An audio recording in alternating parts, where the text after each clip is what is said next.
जो छोड़ा हो, जो हमारे लिए आवश्यक हो, बात गुरुदेव ने कभी हमें कही ना हो इस 29 वर्षों में, कुछ न कुछ हमें गुरुदेव से रोज मिला। पर फिर कोई ना कोई दुख हमारा रोज पीछा करता है और हम दुख से बचने के लिए इधर उधर भटकते हैं। कई दफा हमारे दुख दूर करने के नाम पर लोग हमें ठगते रहते हैं। और बाबा गोस्वामी तुलसीदास जी महाराज ने कहा, काऊ न को सुख दुख कर दा। तुम्हें लगता है कि कोई और दूर करेगा? कर्मण्य वाधिकारस्ते मा फलेषु कदाचन। तुम किसी चमत्कार के, यदि कोई चमत्कार है जीवन में, तो सबसे बड़ा चमत्कार है अपने को आत्म रूप से अनुभव करना और उसको जानने के बाद सारे दुख चले जाते। यदि कोई और दुख दूर करता तो गोस्वामी जी का लिखा, स्वयं भगवान गीता में कहते हैं, कर्मण्य वाधिकारस्ते मा फलेषु कदाचन। कोई दुख कैसे? क्रियमाण कर्म, संचित कर्म, संचित प्रारब्ध कर्म, 3 तरह के कर्म। क्रियमाण जो हम करते हैं, इसलिए कल मैंने किसी को ऐसे आपसी चर्चा में कहा था, न शौहरत बुरी है न सीरत बुरी है, बुरा है वही जिसकी नीयत बुरी है। हम कथा भी करते हैं, हम व्यास से कथा करते हैं, पर हमारी नीयत क्या है? कथा आना उतना महत्वपूर्ण, कितनी कथा आती है, जितने अंश में हम कथा करते हैं वो सब कल्याण का मार्ग प्रशस्त करने वाली। हम किसी रूप में भगवान को जपते हैं, भाव उभाव अनख आलसव, नाम जपत मन। कथा हम कथा करने की नियत पर निर्भर करते। कथा हम कल्याण के लिए करते हैं या कथा धनोपार्जन के लिए करते हैं? कथा से हम लोगों का दुख दूर करना चाहते हैं या लोगों को पटाने में लगे? ये नियत पर निर्भर करता है और इससे कोई बचा नहीं। देख लो, कानून कुदरत एक है, सबके लिए रह गया कोई भी गुल, गुलशन में मुरझाने से क्या? ऐसा नहीं है कि कोई भी, यहाँ दंड का ऐसा विधान है कि सब काहू को हो। ये देह मिला है तो ये पूर्व जन्म के कर्म से मिला है। देह धरे का दंड है, सब काहू को हो। और ज्ञानी काटे ज्ञान से, अज्ञानी काटे रो। जो मूर्ख लोग हैं वो रोते रहते हैं, ज्ञानी इसे अपने प्रारब्ध कर्म मान करके दुख भी आता है तो उसे भोग लेते हैं। उन्हें पता है दवा सहयोगी तो है, पर दवा तुम्हें दुख से मुक्त नहीं कर सकती। जो कष्ट है ना शरीर का, दुख तो मन का है।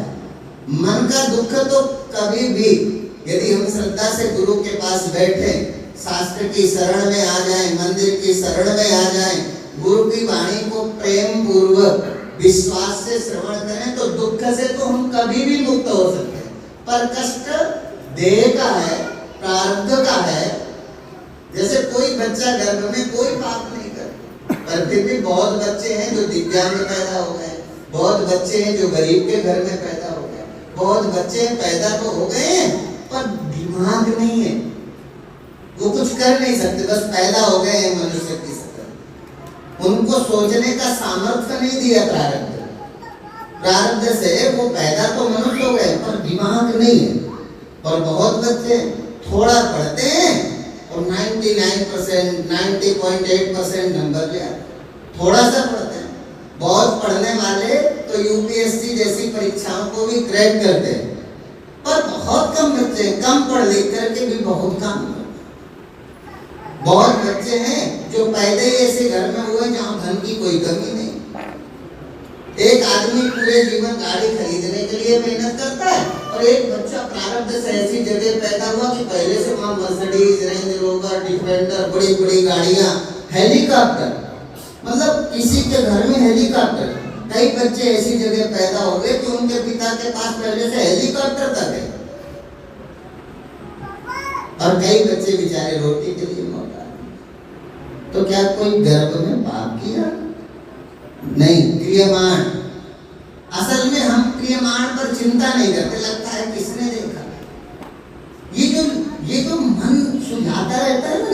आइडियाज देता है कि ये किसने देखा, ये किसने देखा। आपको पता है सारे पाप वहीं से प्रारंभ होते हैं। पापों का जन्म ही वहीं से होता है जहाँ हम सुरक्षित हो, जहाँ हम ये पता कर लेते हैं अब हमें कोई नहीं देखता। बुराई का प्रारंभ जहाँ हम सुरक्षित होते हैं, हमें कोई नहीं देखता, वहीं से शुरू होता है। फिर हमें लत पड़ जाती है तो फिर सबके सामने भी बुरा कर्म करते रहते हैं, फिर हम बेशर्म हो जाते हैं। पर पहली बार जब हम बुरे कर्म पर जाते हैं तो ये देखते हैं कोई पड़ोसी तो नहीं देख रहा, कोई ऐसा व्यक्ति तो नहीं है जो मेरे डैडी को जानता हो, कोई ऐसा व्यक्ति तो नहीं है जो मेरी मॉम को जानता हो और घर में बता दे। तो हम चोरी से, नशा चोरी से करते हैं, बुरे कर्म चोरी से करते हैं, फिर हम नशेड़ी हो जाते हैं तो बुरा भी करते हैं। इसलिए पाप का प्रारंभ अकेले एकांत से शुरू होता है। पाप कभी चौराहे में नहीं होता। बाकी जब पाप की हैबिट पड़ जाती है तो चौराहे में भी करते हैं, पर पुण्य हमेशा दिखा के करने की इच्छा होती है। तो हम सब भाग्यशाली हैं, इसलिए हमारा जो स्वभाव है, स्वभाव से हम आनंद भोगते हैं। स्वभाव से हमारा स्वरूप क्या है? आनंद स्वरूप है, अजन्मा है, अविनाशी है। हम अविनाशी ना होते तो मृत्यु से हमें कोई भय ना होता। हम स्वरूपता सत्य को जब तक प्राप्त नहीं कर लेते, सेम ऐसे ही जैसे फ्रीजर में रखी हुई बर्फ जब तक जल होती रहती है, जब तक जल ना हो जाए। तुम लाइट में रखो, फ्रीजर में रखो, जब चूक जाओगे तो बर्फ क्या बनेगी? बर्फ पानी बनेगी या बर्फ बन जाएगी? चूक जाओगे तो पानी बनेगी। तो बर्फ में पानी है, पानी में पानी। जो जिससे पैदा हुआ है जब तक उसको प्राप्त नहीं कर लेता तब तक उसकी यात्रा चलती रहती।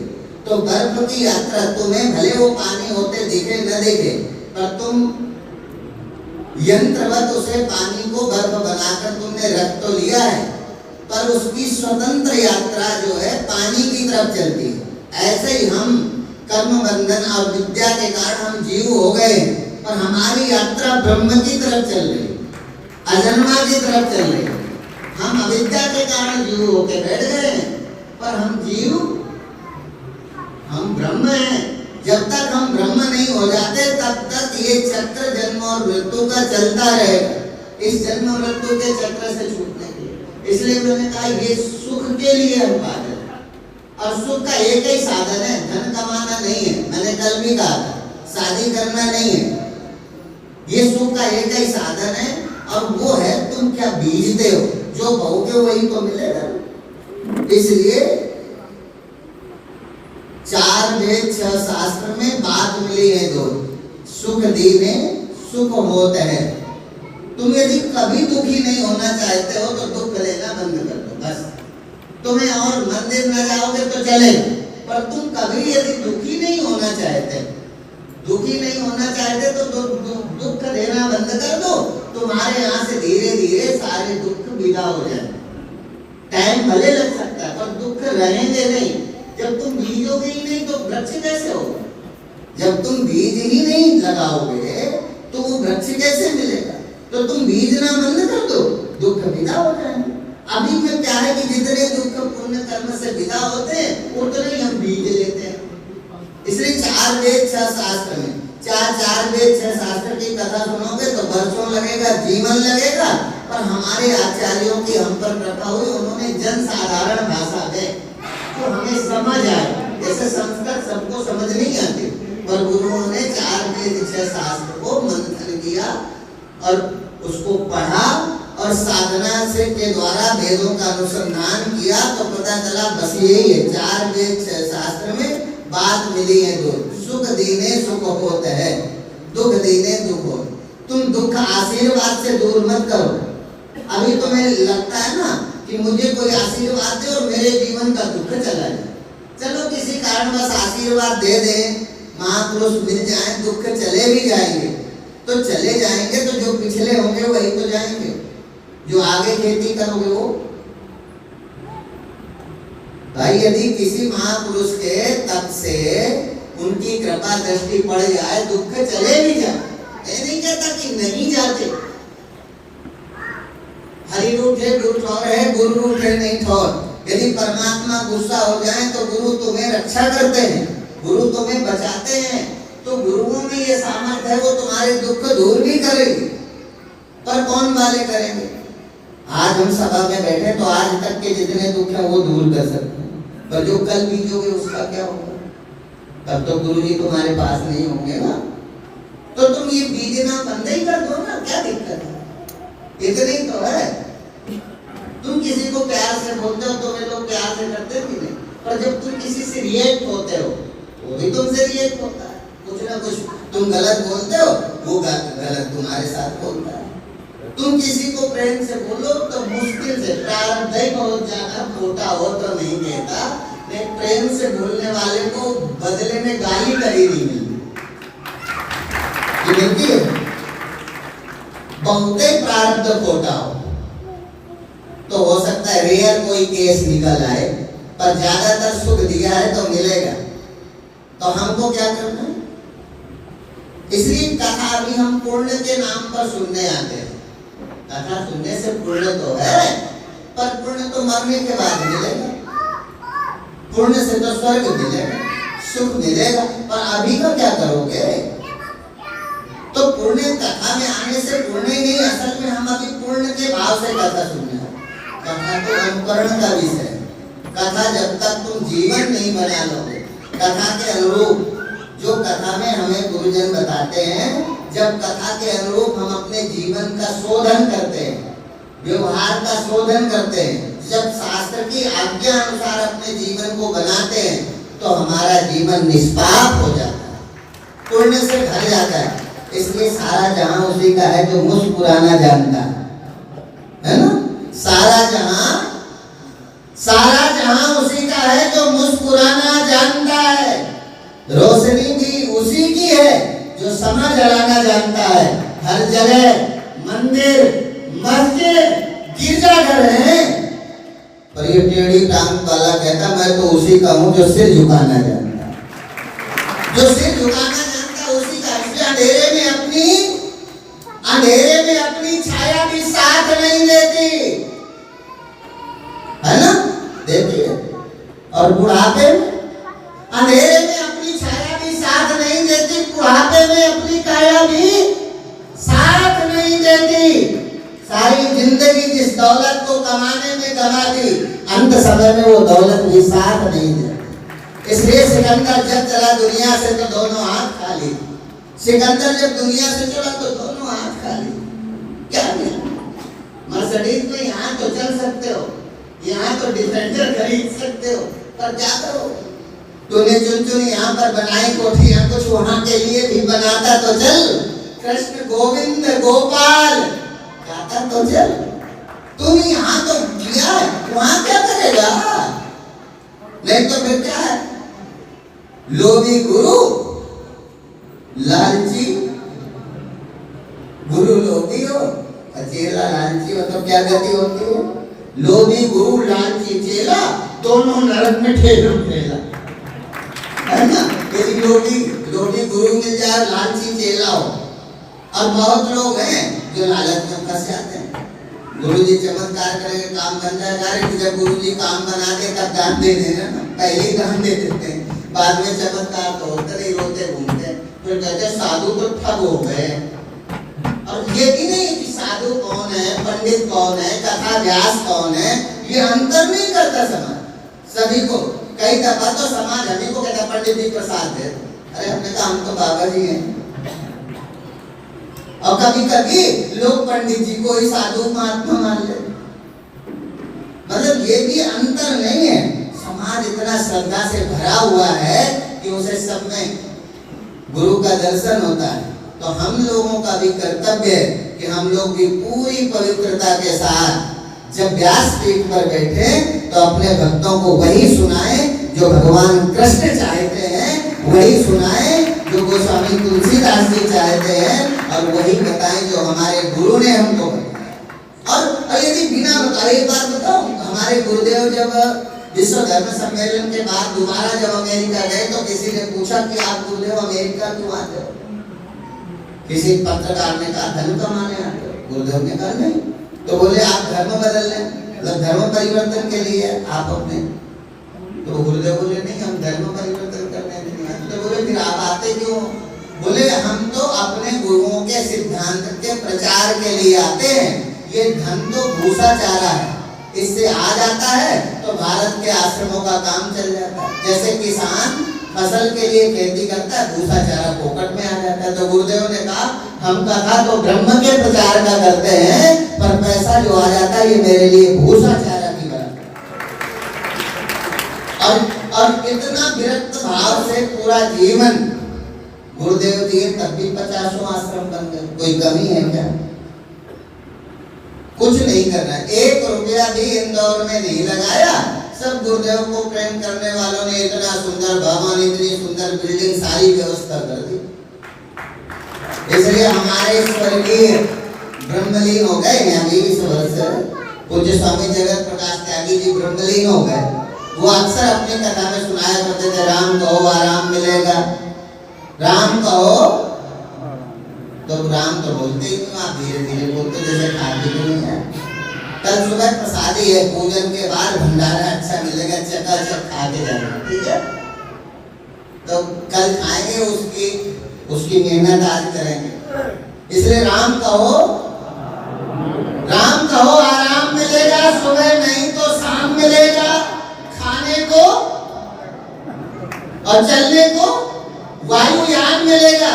और दुनिया में चाहे जहां चले जाओ सभी जगह सम्मान मिलेगा और अंत समय भगवान मिलेगा। सभी जगह सम्मान, अंत समय भगवान मिलेगा। इतना अच्छा नाम है। और तुम्हें समझ आए ना आए, ये साधु राम की कथा कर करके हजारों करोड़ की, भाई उनका कुछ भी नहीं है, ट्रस्ट है, सोसाइटी है, और सोसाइटी की वैल्यूएशन करो, किसी ट्रस्ट की वैल्यूएशन करो तो हजारों करोड़ की संपदा, राम नाम जपने वालों ने हजारों करोड़ की संपदा खड़ी कर दी। ये राम का प्रभाव नहीं है तो और क्या है? पर तुम लोग थोड़े थोड़े के पैसे के लिए भाई से लड़ाई कर लोगे, भाई से बंटवारा कर लोगे। और जबकि जहां सुमति तहां संपत्ति, ना सभी प्रकार की संपत्ति सुमति से आते हैं। जहां सुमति तहां संपत्ति नाना, जहां कुमति तहां विपत्ति निधाना। हम बड़े सेल्फिश हो गए, मैं और मेरी पत्नी, मैं और मेरा पति, बहुत सारी चीजें अब रोज। और अभी देखो, एक पत्नी गुस्सा हो गई तो अपने पति की जीभ ही काट के खा गई।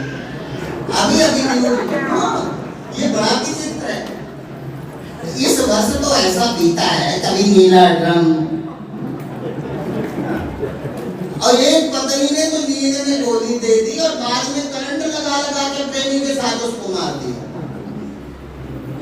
पता नहीं ये पति परमेश्वर होते थे, अब क्या होते जा रहे हैं। जिस पति ने परमेश्वर का दर्शन करती थी, देवियां इस समय चूकती नहीं है, और सर मिले तो सर्प से कटवा देती है। हाँ, नीला ड्रम वाला तो याद ही होगा। और एक इंदौर में तुम्हारा कोई है तो राजा कौन है? हाँ, सोनम। ये जो बेचारी सोनम है बड़ी विचित्र है। इस सोनम से बचना है। असल में हमारी पसंद भी, जिस पसंद से हम लोग सोई सुंदर सोई सुभग शरीर, हमारी पसंद होती थी। पत्नी सुंदर के, अरे पत्नी और पति की सुंदरता का आकलन गुरु कहते सोई सुंदर सोई सुभग शरीर है जो छलछाड़ बधीर। अब तुम शकल से बहुत सुंदर ढूंढते हो, और वो जब बाहर जाती है मॉल में तो तुम चपरासी लगते हो, बार बार उसको इंसल्ट होती है। इसलिए फेयर मिला के किया करो। फेयर ठीक हो तो अच्छा है, फेयर ना होगा तो गड़बड़ हो जाएगी। इसलिए भगवान ने भागवत में भी यही कहा, भगवान वेदव्यासी ने, सुंदरता बराबर हो, पैसा बराबर हो। रुक्मिणी विवाह में ये उपदेश है, मतलब सम बराबर में करोगे तो ज्यादा सुखी रहोगे। और बहुत अपर ढूंढते रहते हो, सुंदरता में भी अपर क्लास चाहिए, पैसे में भी अपर क्लास चाहिए, और बीवी, तुम्हें बीवी चाहिए और बीवी को पति चाहिए। सब लोग अपर की ओर बढ़ रहे हैं। इससे बचो, बराबर का ढूंढो। मित्रता विवाह सब बराबर में होता है ना तो अच्छा निकलता है। और बीच में तो भैया नीला ड्रम जो 500-600 का बिकता था, 200 रुपए में भी कोई नहीं खरीद रहा था। बहुत सस्ता होता है, यहाँ नहीं पता पर दिल्ली में नीले ड्रम की हालत खराब है, मतलब नीले ड्रम को अब साफ लग गया, मार्केट में बिके ही ना रहा।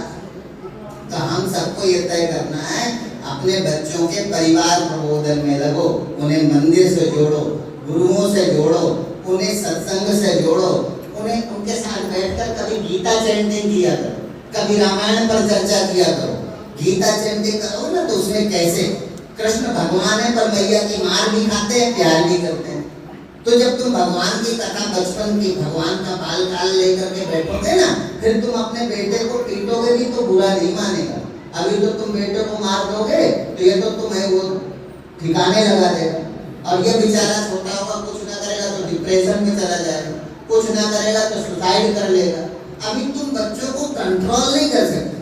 कंट्रोल करने का तरीका, और कानून भी खूब बन गए, रेप पे फांसी दे दो, बहुत तरह के कठोर कानून बन गए, पर कामा पुराणा ना भयम दृष्टा, कामना में अंधा व्यक्ति ये कैसे सोच सकता है कि मैं एक रेप करके निकला हूँ, रेप में पकड़ा जाऊंगा, मुझे फांसी होगी। ये विचार तो बाद में करेगा जब कामना ठंडी पड़ जाएगी। कामना में अंधा व्यक्ति कहाँ चिंता करता है, वो तो बाद में परिणाम जब आता है तब रोता है, पहले नहीं रोता। तो हम सबको यही सोचना है। और ये बड़ा विचित्र है प्यार यार। एक बार एक खेला था, एक कथा कह के बंद कर दिया। मैंने कल ये कहा था कि आपको जिसको भी यहाँ दो काम बहुत महत्वपूर्ण इस शिविर में हुए हैं। एक तो गौशाला भवन का नया निर्माण, और दूसरा अखंड प्रणाम के द्वारा नवंबर में 51 बेटियों की, गरीब परिवार की 51 बेटियों का विवाह। तो जिसको जो अपना संकल्प लिखाना हो, आग्रह कुछ भी नहीं है, पर अच्छे काम में यदि बढ़ोगे ना तो बस। तो जिसको जो लिखाना है काउंटर में लिखा सकते हो। तो एक कथा भी अपन सुना के आज के प्रवचन को समाप्त करें। तो एक कथा, तो एक लड़का था, ऐसे ही महात्माओं से जुड़ गया, शुरू में बहुत प्रेम करता था, धीरे से उसने किसी को गुरु भी बना लिया। अब गुरु बना लिया, रोज आश्रम में आता था, 2 घंटे की कार्य सेवा करके अपने घर चला जाता था। कुछ दिन बाद वो लड़के ने सत्संग में आना बंद कर दिया।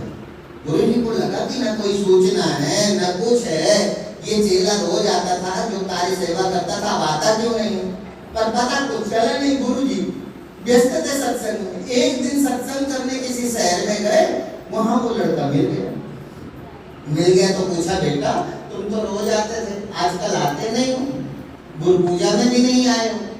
तो लड़के ने कहा, गुरु जी पहले तो मैंने बहुत सेवा की, अब मैं क्या करूं, जब से शादी हो गई है वो इतना प्यार करती है कि एक दिन भी यदि मैं कहीं बाहर चला जाऊं तो रोटी तक नहीं खाती जब तक मैं घर ना आ जाऊं। गुरु जी ने कहा, बेटा ऐसा कहीं कुछ नहीं है, इतना प्यार भी कोई नहीं करता। अभी 4 दिन तुम ना आओगे तो खाएगी ना भूख में, एक दिन कोई प्यार दिखा देगा, 2 दिन दिखा देगा, ऐसा कुछ भी नहीं।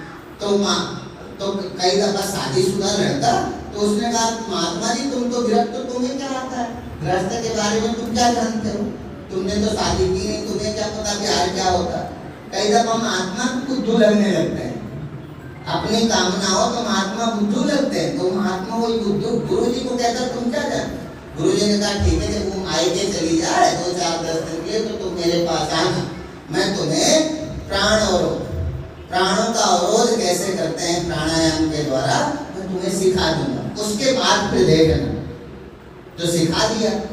अब वो पत्नी मायके चली गई, लड़का जब आया तो गुरु जी ने प्राण रोकने की विद्या सिखा, प्राणायाम के द्वारा कैसे प्राणों को रोका जा सकता है, वायु को रोकना सिखा। अब गुरु जी ने कहा कि देखो, जब पत्नी घर आ जाए तो एक दिन तुम अपने प्राणों को रोकना, पर एक रोकने के पहले 2-4-10 दिन भूमिका बनाना, यदि मैं कभी मर जाऊं, कभी ऐसा हो जाए, कभी ऐसा हो जाए। और जब वो कहे, अरे ऐसा आंसू मत बोलो, प्यार था तो बोले ऐसे मत बोल, तो बोले ऐसे कहते रहे ना कि यदि कभी मैं मर जाऊं तो मेरा अंतिम संस्कार मेरे गुरु को बुलाकर करना, मेरा अंतिम संस्कार में यदि मेरे गुरु नहीं आएंगे तो मेरा कल्याण नहीं होगा। क्योंकि इसलिए बताना, कहीं तुम नाटक करके लेट जाओ तुझे जला दे, मैं आऊंगा तो बच तो जाएगा, तुम मुझे जरूर बुला लेना। हाँ, बड़ा विचित्र भक्तों की महिमा है, ये बड़ी विचित्र महिमा होती है कभी भक्तों की भी। तो रोग के प्राण लेट गया। अब रोग के प्राण लेट गया अब रोना पिटना मिल गया, माता रोए, पिता रोए, और पिता बोले ये दिन कौन सा भगवान, मैंने कौन सा पाप किया था, मैं अपने जवान बेटे को इस बुढ़ापे में कंधा दूंगा, मेरे प्राण चले जाते तो ठीक था। पत्नी बोली मैं मर जाती, मेरी उम्र इसको लग जाती। माँ बोले मैं मर जाती। अब उसको बाहर निकाला, अंतिम संस्कार के लिए लेकर जा रहे थे तो पत्नी ने कहा नहीं नहीं अभी रखो, अरे मेरे पति हमेशा कहते थे जब मेरा देह छूट जाए तो मेरे गुरु को बुलाकर मेरा अंतिम संस्कार।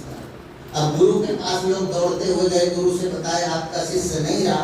गुरु जी वहां से चले, एक पुड़िया में अपने भभूति उठाई, एक पुड़िया में लपेट के आ गए और रोना पीटना मची था, रो रहे थे। जवान मौत कहाँ लोग किसी की सुन रहे हैं, तिलक तिलक के माता पिता, पत्नी रोई जाए, सर पटके जाए जमीन में, छाती कूटे, बैठे बैठे बहुत रो रहे थे। इस कोलाहल में गुरु जी ने कहा कि मुझे जो दिख रहा है, मुझे दिख रहा है इसकी मृत्यु तो हो गई, पर अभी भी ये बच सकता है। यदि कोई इसे अपनी आयु दे दे तो इसके प्राण में अभी वापस कर सकता हूँ, पर एक शर्त है कि जो देगा वो मर जाए।